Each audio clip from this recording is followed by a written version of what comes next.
Tahu nggak sih, di dalam setiap pohon itu ada harta karun yang tersembunyi. Bukan kayunya, tapi justru perekat yang menyatukan semuanya.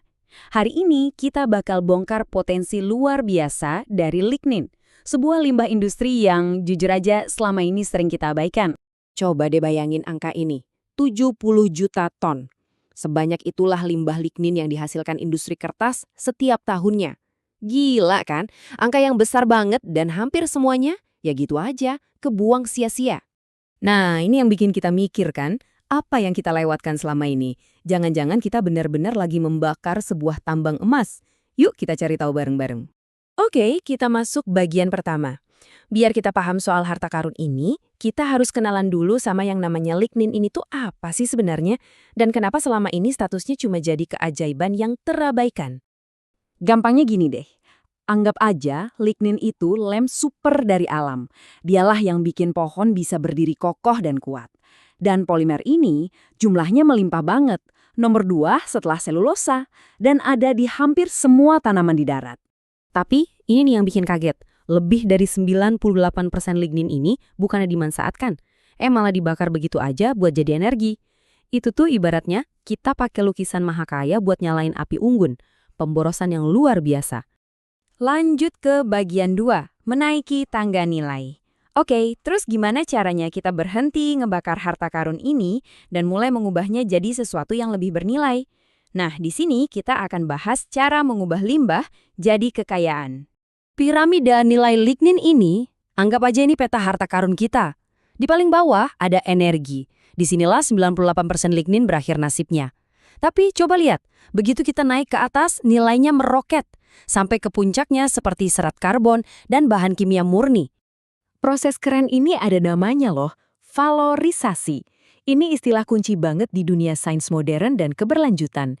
Intinya adalah tentang gimana kita bisa melihat nilai di tempat yang orang lain cuma lihat sebagai sampah.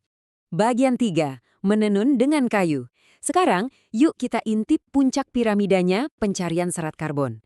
Ini adalah aplikasi yang paling ambisius dan, wah, kalau berhasil bisa mengubah banyak hal. Coba deh lihat perbandingan ini. Serat karbon yang kita pakai sekarang di mobil sport dan pesawat itu kan dari bahan namanya PAN. Ini basisnya minyak bumi, mahal dan boros energi. Nah, lignin nawarin alternatif dari sumber terbarukan yang potensinya jauh lebih murah dan pastinya jauh lebih hijau. Tapi yang nggak segampang itu. Ada tantangan besarnya. Masalah utamanya itu lignin nggak seragam. Strukturnya beda-beda tergantung asalnya. Kayak kata para peneliti nih, heterogenitas yang melekat pada lignin adalah hambatan utama. Artinya, ketidakkonsistenan inilah yang bikin dia susah banget diolah. Bayangin deh, Anda mau bangun tembok yang lurus sempurna, tapi batu batanya beda-beda bentuk dan ukuran semua. Susah kan? Nah, kayak gitulah tantangannya. Struktur molekul lignin yang acak ini bikin dia susah banget buat dipintal jadi serat yang kuat dan seragam yang kita butuhin buat aplikasi canggih. Bagian 4, spons super dari alam. Oke, jadi serat karbon mungkin masih jadi impian jangka panjang ya. Tapi ada satu area di mana lignin itu udah jadi bintangnya, yaitu dalam pembuatan karbon aktif. Karbon aktif itu pada dasarnya adalah spons super tapi ukurannya mikroskopis. Strukturnya yang penuh pori-pori kecil ini memberinya kemampuan luar biasa buat menjebak dan menyaring kotoran dari air dan udara. Secara bikinnya ada 2 langkah. Pertama, lignin dipanaskan sampai jadi arang karbon murni, prosesnya namanya karbonisasi. Terus, arang itu diaktifkan pakai bahan kimia atau gas yang fungsinya kayak ngebolongin arangnya buat bikin jaringan pori-pori internal yang super luas.